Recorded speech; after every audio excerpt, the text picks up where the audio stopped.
The E.A.F.P podcast. As electrifying as a hairdryer thrown into a hot tub, my friend. On the JCA Sports Podcast on Spotify and Anchor app.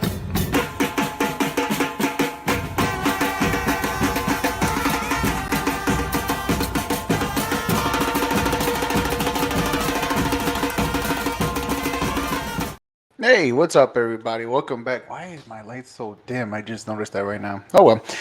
I'll fix it later. So welcome back to the E.A.F.P podcast here on Facebook, YouTube, Twitter, and Twitch under the JCA Sports Podcast, under the John Konavi Facebook page and the Star 6 Media Facebook page too as well. And their other platforms too as well, YouTube, Twitter, and Twitch. Obviously, we're just going to talk about the World Cup. The semifinals start tomorrow. Interesting matchups for sure. In those semifinals that are coming up starting tomorrow, first game between Argentina and Croatia. Talk about wild endings to both of those games for sure. France narrowly escaping England, and Morocco surprising everybody is just the darling of the World Cup and being the first. Technically, where they play is at the African qualification rounds, but also African, Middle Eastern, however you want to put it. But they're the first ones to be in that position. Morocco this year, they play against France on Wednesday. I'm going to give you guys a little breakdown on both games and also who do I predict is going to be in the final. I also want to know who you guys have on the final two as well. I'm going to put the link on here so you guys can join me, or you can write a message and I will read that over and communicate with you that way too as well. I'm putting that up right now as we speak. And make sure you guys follow us on all our social media platforms, on Facebook, on YouTube, on Twitter, on Twitch, on Instagram, on TikTok, and also on Twitter, the John Konavi Facebook page, John Konavi and Star 6 Media too as well. We also have all our shows too as well on both platforms too, for Big League Chicago that's coming up in about half hour or so. So after you see me here, tune in over there too as well, live as we talk about Chicago sports. And we also have Slot Shot. We have the JCA Sports Podcast. We have Only Football and other more podcasts too as well here on our social media platforms. But make sure you guys hit the little bell next to the John Konavi Facebook page or the Star 6 Media page. That way you get notified when our episodes are live. All right, let's get into the show. We're talking about the World Cup. Let's start off with tomorrow's matchup between Argentina versus Croatia. Now, this game is interesting.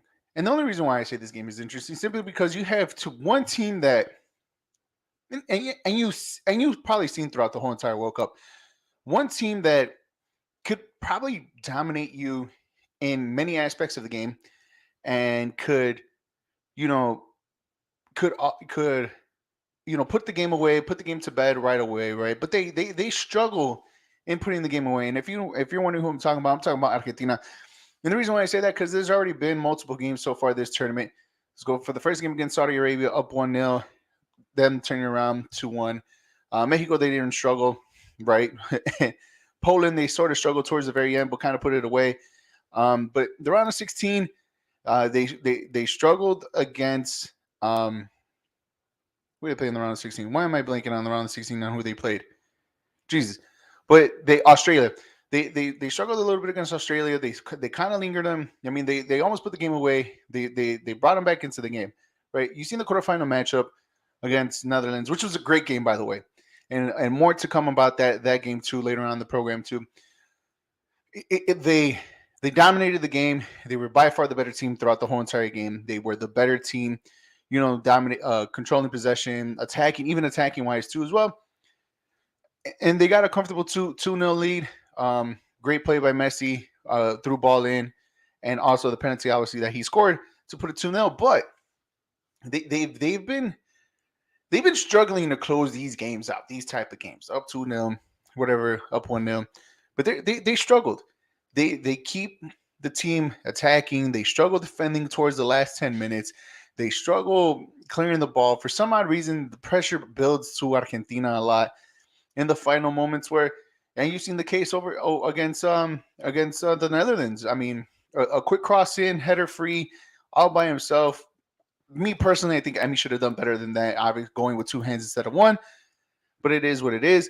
But the set piece, the set piece that Netherlands had against Argentina, that's like schoolboy perfectly played, like whatever you want to, training ground, everything, whatever you want to call it, whether if it's the flap on the defense or brilliant play from Netherlands, whatever you want to call it. It goes to show you that Argentina struggles to close out games defensively, and they need more than just a 2 goal lead or a 1 goal lead to dominate this game. As for Croatia on the other end, now here's a little bit of that about them. So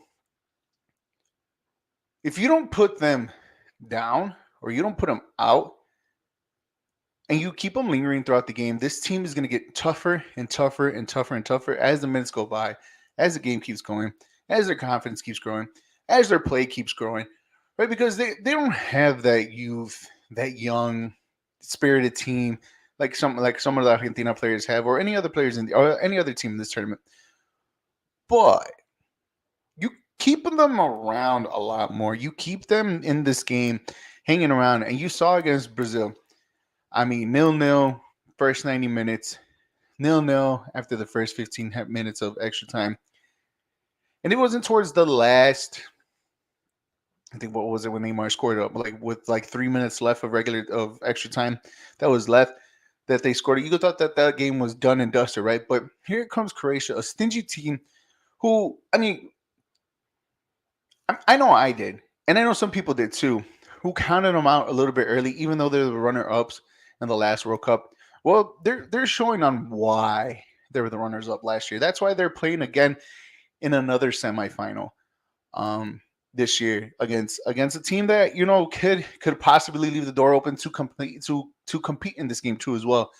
So this matchup is interesting in many different ways, right? Obviously, they're going to see the star power between Lionel Messi and Luka Modric um, in this game. But what team would prevail? Obviously, Argentina, even though they lost the first game against Saudi Arabia, you saw this team growing confidence and growing throughout the whole entire tournament and getting a lot better. And I say that a little bit hesitantly because they also let teams back in this game. So it's kind of more of like, can we see Argentina pull a perfect performance to advance to the next stage into the World Cup? Now, look, they had the squad, right? I think was everybody's favorite. I know it was my favorite too to win the whole entire thing. But what worries me are the final moments when you close the game out, and I think that's where we might see Argentina struggle a little bit, and we might see this game turn on its head. Croatia has been there; they've been lingering. They've always been lingering. That's how they played throughout this whole entire tournament. And yet, look where they're at right now. One game away from playing back-to-back finals, and possibly have another repeat of 4 years ago. Possibly, right? Possibly. And I only say that because of um, of the other semifinal that I'll get into in a little bit. But it it's going to be an interesting matchup for sure. And I do believe, right, that Argentina does have that little extra firepower a little bit to put this game away and go into the final, right? And I love the conspiracy theories out there, right? I guess you can count me as a little bit of a conspiracy theorist myself, right? And I like the fact how there's like all this World Cup has been rigged for Messi to win and so on and so forth. I mean, you could have said that 8 years ago well, 8.5 years ago in Brazil, right? And that was a good team. That was a good Argentina team that went all the way to the final, loss against Germany, right? 4 years ago, I mean, they lost to the potential champions in France in a very entertaining matchup. Let's not forget how good that game was too, as well, and how back and forth it was up until France scored that goal, that golazo from Pavard that kind of sealed the game and put the game to bed. But other than that, I love it how, again, conspiracy theories out there that FIFA is lined up against Messi for winning this World Cup. I don't believe so. I mean, there's a reason why this team came into this World Cup winning 36, 37 straight games in a row. There was a reason why this team was one of the heavy favorites. Even though they lost the first matchup in the World Cup, we always remember that Spain did the same thing in 2010 and ended up winning the whole entire thing too as well. So um, it's going to be a fun matchup. I think Argentina win. I mean, I think Argentina is going to win. In my personal opinion. Uh, I, at this point, I want to say the minimum. I want to say by the minimum score line of 1-0. Um, how they're going to score, I don't know. We might see Di Maria probably score a beauty in this game, right? If I put my money into it, which if I do, I know I'll probably lose. But I'm just going to go by the minimum 1-0. And the goal is going to score like in the second half, like late in the second half. Simply because Croatia, as great as they play defensively, it's hard to break them down in certain situations. Brazil did it with ease, but look at the players that Brazil had. But Brazil, the one thing that they couldn't do is finish, inside the 18, and just couldn't put this game to bed a lot more sooner than it was intended to go. And I think them not putting the ball in the back of the net a lot sooner kept Croatia just lingering throughout the whole entire game, and now that's why they're here playing another semifinal in back-to-back World Cups. So this game's tomorrow at 1 o'clock. I'll definitely have my eyes and ears watching this one for sure, and just always remember that after tomorrow's game, not right after, but tomorrow I will talk about the game, brief 15-minute show, 15-20-minute show. See what's interesting, what caught your attention, you want to get your reactions to as well. The E.A.F.P podcast will be live tomorrow for briefly talk about this game. Same thing on Wednesday, talk about briefly.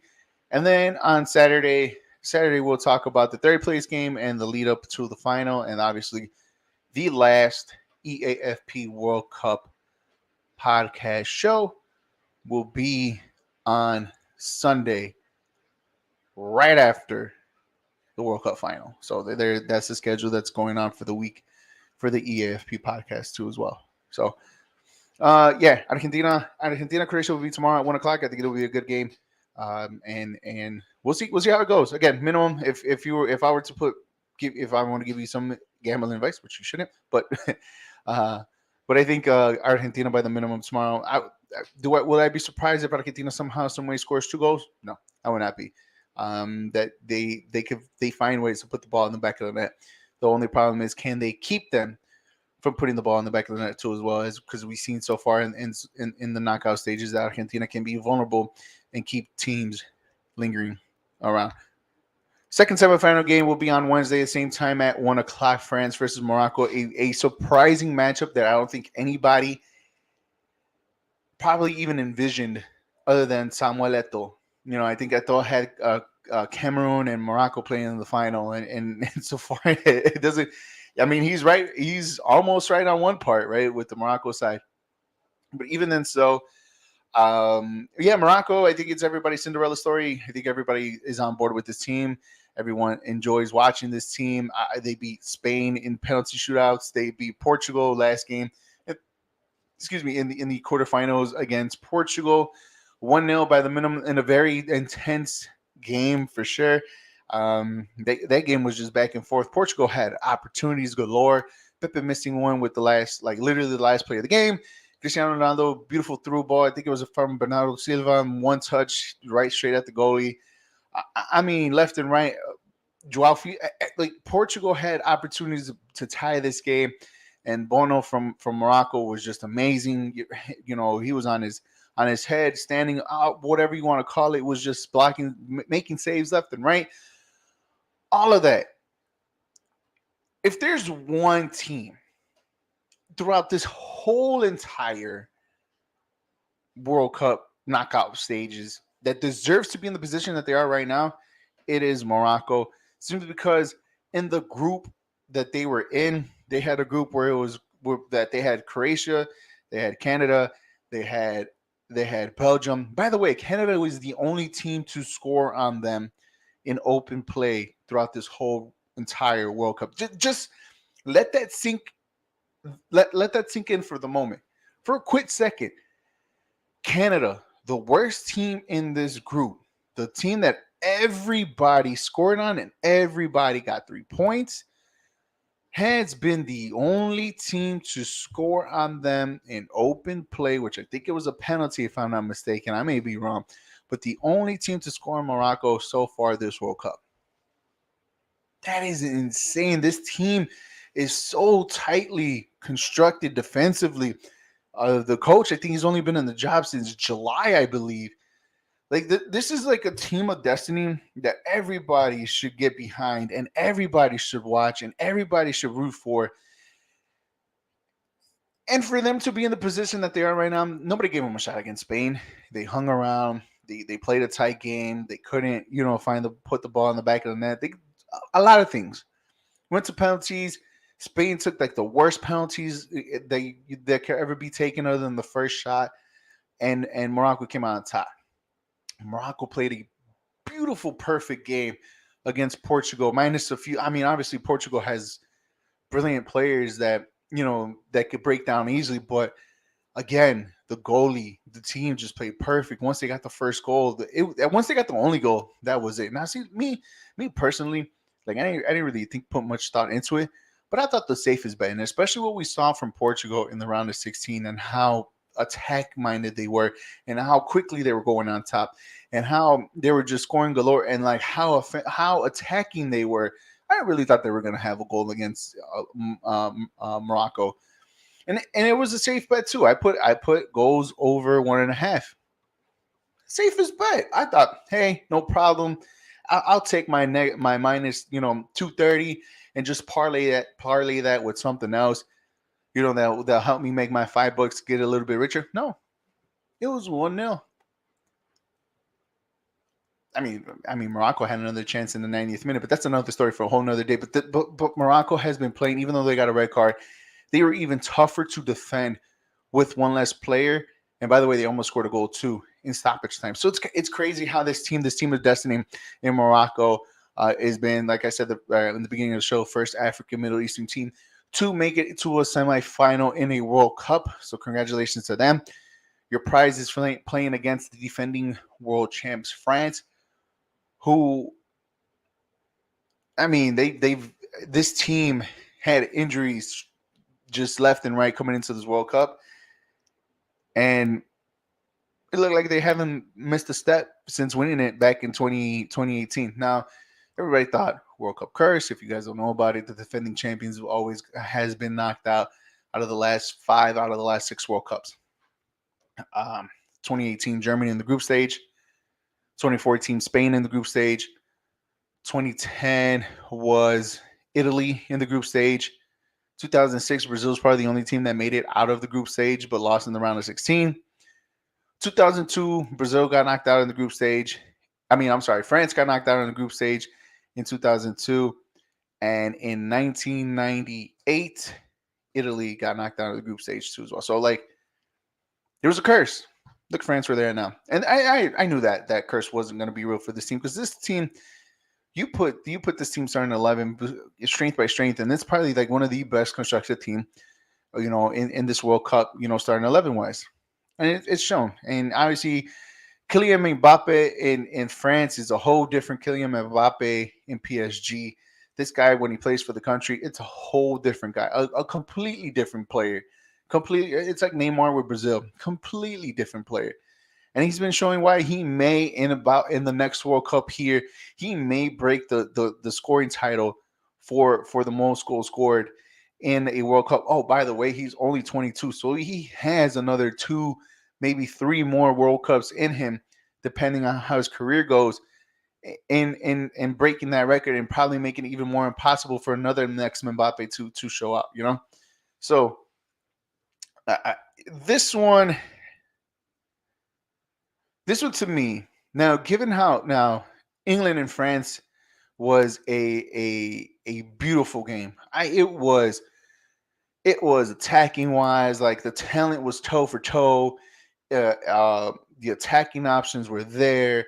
The drama was there. I mean, who would have thought that Harry Kane, one of the most for sure penalty takers in the game, will miss the way he missed to tie this game up in 2-2 with like 7 minutes left or something like that, in the second half, to take this game into extra time. I mean, he plays for Tottenham, so what else do you expect, right? But banter aside, he, this game provided everything that you kind of wanted. Giroud's header for the second one. The first goal scored. I forgot the name of the guy that scored the beautiful goal, first goal, against England. Harry Kane converted a penalty, beautifully taken too as well. I'm talking about this game had everything that a quarterfinal big matchup, big name, two big name countries could have had, and Harry Kane just bottled it, and it was just beautiful to see on how dramatic this game ended. But France, one of the toughest teams in here. I want to know what your guys' predictions are for the World Cup final. Give me your predictions. Who do you have in the final? And also, who do you have winning? You could save on who do you have winning once we have the predictions, but who do you guys have coming out of this World Cup semifinal to your final? Remember, the third place game is played on Saturday. The final is played on Sunday, all at 1 o'clock, both games. But I want to know what do you guys think? Who do you guys have in the final for Sunday? Uh, Argentina, Croatia in the first one, which is tomorrow. France and Morocco, the Cinderella story, the darlings of the world. Excuse me, the darlings of the World Cup.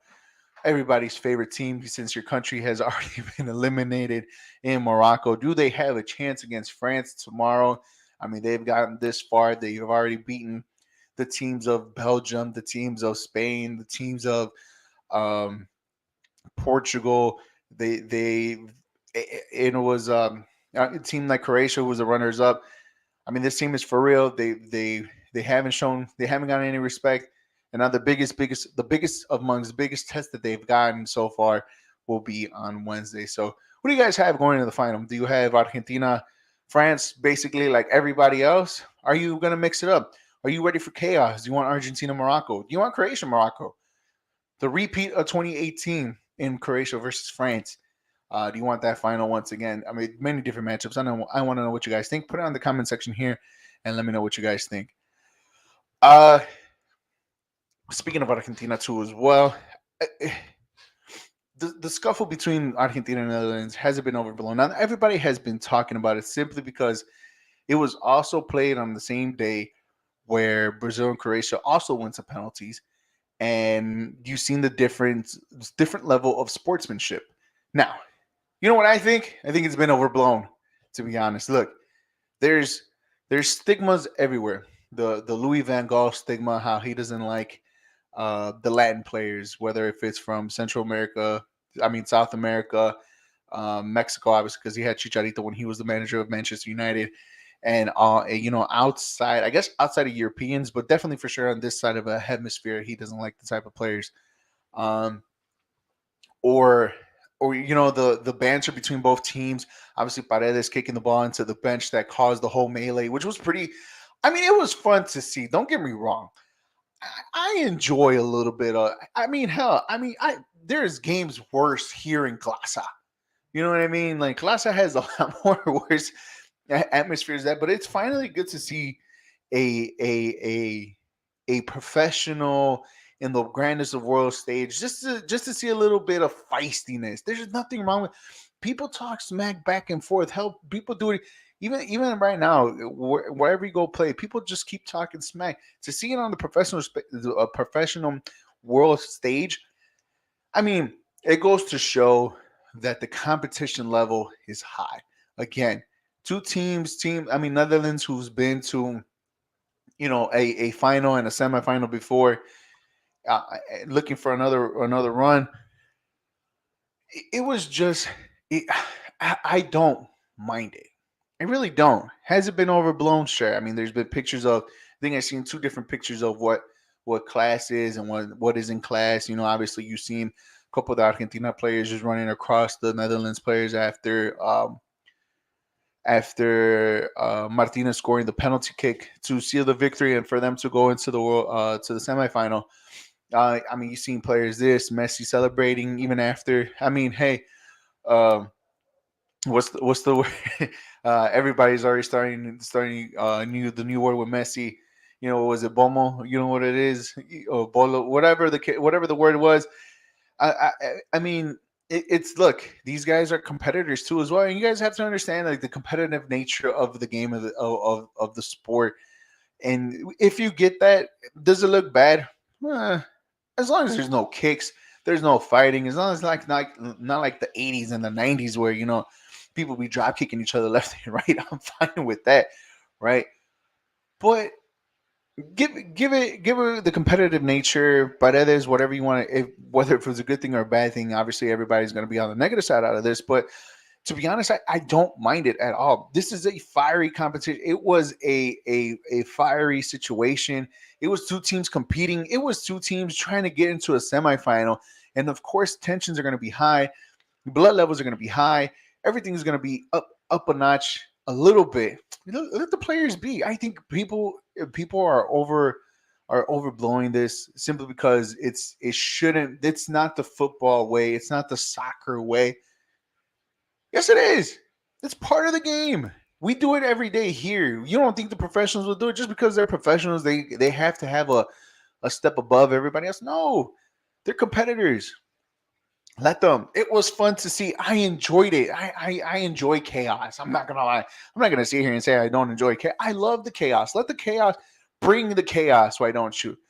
I love every moment, from the fighting, from the comeback, from the penalty kicks, all of that, from the celebrations, even the trash talking Messi did in the post game, and the continued talking, the players going up to Van Gaal talking about all that. He talks all that smack. I absolutely loved that game, how it was. Um, I want to know what you guys think. What do you guys think? Do you guys enjoy? Did you guys really enjoy the scruffle between Netherlands and Argentina? I don't know what you guys think. Put it on the comments here. To put it on the comments. Let me know what you guys think. Because to me personally, I don't see anything wrong with it. What I see wrong is comparing the situations on two different games. Because as yes, the Brazil Croatia game was highly, it was also highly competitive, and the goals on when they were scored, I get that, but it wasn't. Nobody was trash talking each other throughout the game, and everybody was talking smack on the field in the Argentina Netherlands game. So, like, if that's your reason, cool, whatever. If you want to compare class between two different teams in two different scenarios, cool. You do that. You be that person. But just always remember that everybody has their own way of seeing competition. Like I said, there's nothing wrong with it, so that's fine. Uh, Two more things before I go. You guys are watching the E.A.F.P podcast here on the John Conavi Facebook page and also the Star Six Media Facebook page too as well. Guys, make sure you follow us on all our social media platforms: Facebook, YouTube, Twitter, and Twitch. John Conavi, Star Six Media. Make sure you guys hit the little bell right next to each Facebook page just to get notified when all our shows are live. Not just my soccer podcast, but also the JCA Sports Podcast, Big League Chicago, Only Football, Slapshot, 3 Up, 3 Down, and all our other episodes under both platforms too as well. So, yeah, make sure you guys watch us, like us, share us, but become friends with us because we accept friend requests too as well. So you guys can get notified and watch our shows too live as well. There was a report today, rift between Gio Reyna and the United States men's national team.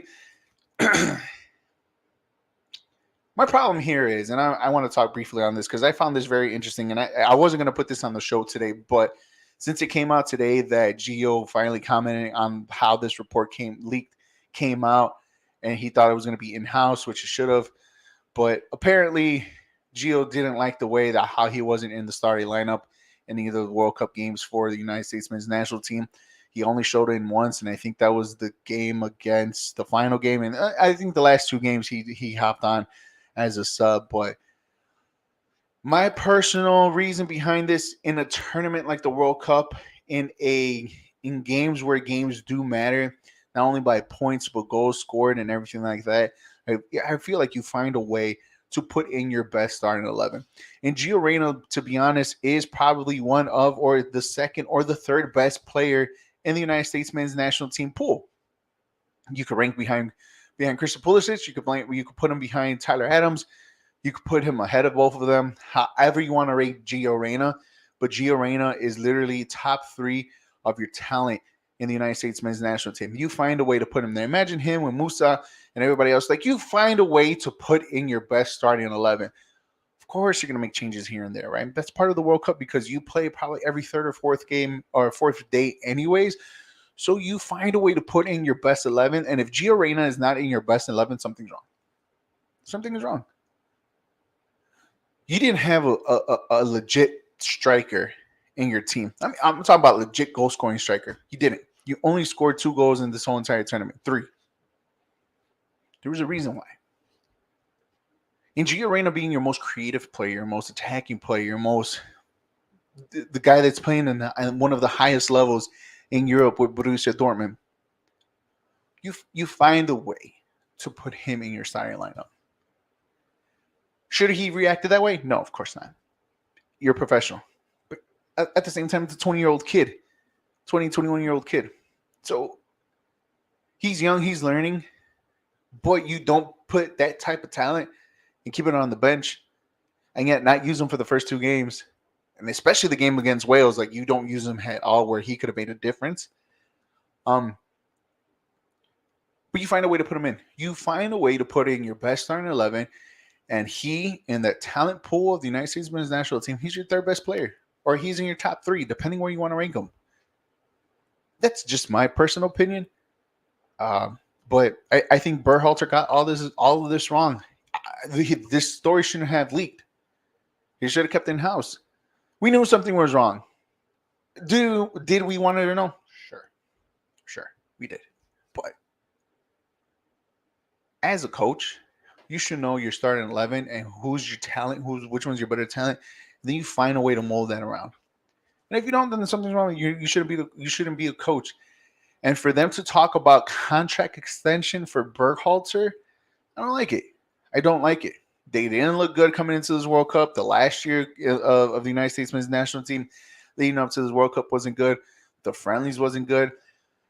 They played one good game, I guess you can say, against England. One good half against Wales. Another good half against who was it? Iran, right? And a no-show against the Netherlands because the talent level is superior than what you expected and what you got. So, yeah, I honestly do believe they got this one wrong. They did get this one wrong. Berhalter got this wrong. The contract extension shouldn't happen. There's going to be no games until March, anyways, for I think the Nations League, if I'm not mistaken. So you find a way to put this kid in because he is literally one of your top 3 best players in the talent pool. For some reason, you didn't do that. That's on him, and that's why. And this story is just just weird timing, especially with the contract negotiations. I think this was like both of them lost. The United States men's national team lost, and Gio Reyna lost too as well because of everything that's been going on. So, yeah, just a bad look overall for the nation and for player 2 as well.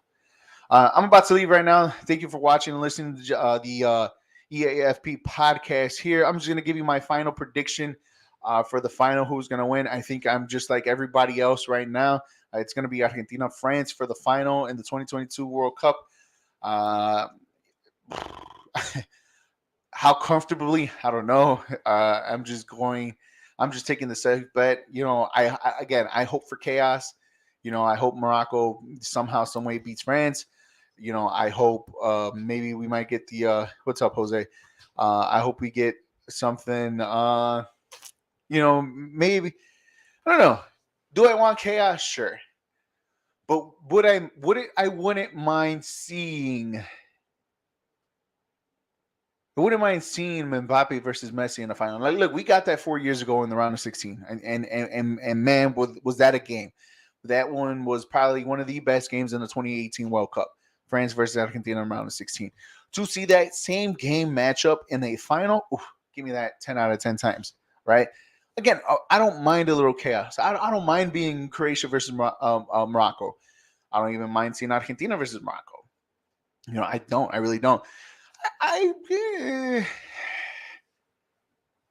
The final 4 years ago, kind of like you just knew, like you just saw both teams and you just knew who was gonna win, and France was just probably like the better, just like how this World Cup, France was miles and miles better. So I think that's the least attractive World Cup matchup. Again, the rematch of 4 years ago between Croatia and France. But if it's Croatia, Morocco, I wouldn't mind seeing it. Again, I think just because of the Cinderella story factor behind Morocco, behind Croatia finally doing it again, going to back-to-back World Cup finals after being there 4 years ago. A little bit of chaos. You drop Messi from reaching the World Cup. You drop France to defend their World Cup title. You get them playing third place on Saturday. I don't mind it. I don't mind it. But I personally would rather have the star power in the final. That's Messi. That's Mbappe. France versus Argentina in the final for what could potentially be Messi's last World Cup. Or we might be able to see history. I think what has it been, like 50, 60 years or something like that since we've last seen back-to-back title winners for the World Cup? That's how difficult this tournament really is. And especially back then when the tournament wasn't as a larger pool like 32, it's difficult to do that. So, and it's even more difficult now with more games added into this tournament. So, yeah, what France is doing is spectacular. But they are looking like the best team in this World Cup and have been looking like the best team in this World Cup since it even started. So we'll see how it goes tomorrow. The E.A.F.P podcast will be on. So we'll break down every single moment, second, minute of the semifinal between Argentina and Croatia. We'll break it down. We'll talk it over. Will we be surprised? Will we not be surprised? Hopefully we see a good game tomorrow. Obviously it's the semifinal, so both teams are going to be tight and compact, for the first half. So it might not be as entertaining unless if somebody breaks somebody down, and then we just have chaos. But hopefully we'll see a good game tomorrow. Again, I'll give it Argentina the minimum 1-0, and then I'll give you my scoreline for France Morocco tomorrow's episode for that game too as well. So thank you guys for watching. Jose, thank you for commenting. Everybody for watching. Everybody for listening. I'll be on back tomorrow, same time, same place at 7 o'clock. Make sure you guys hit the little bell next to the John Conavi Facebook page just to get notified when my show goes live. I also share it on my own personal page on Eric Saul Avila. And then also follow us on all our social media platforms, Facebook, YouTube, Twitter, Twitch, Instagram, TikTok, all of that. Star 6 Media, John Conavi. We are on every single social media platform, so make sure you guys follow us for the best up-to-date sports content. Thank you guys for watching and listening. Like I said, I'll be back tomorrow, same time, same place. I'll see you guys there. Peace.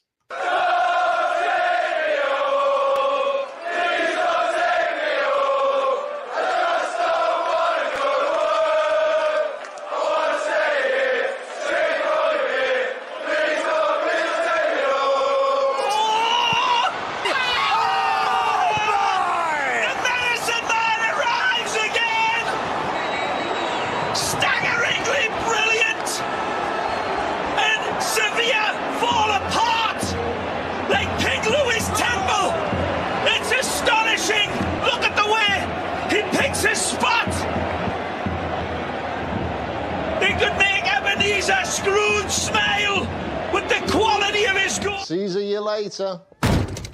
Oh. Yes. Yes. He's intolerable.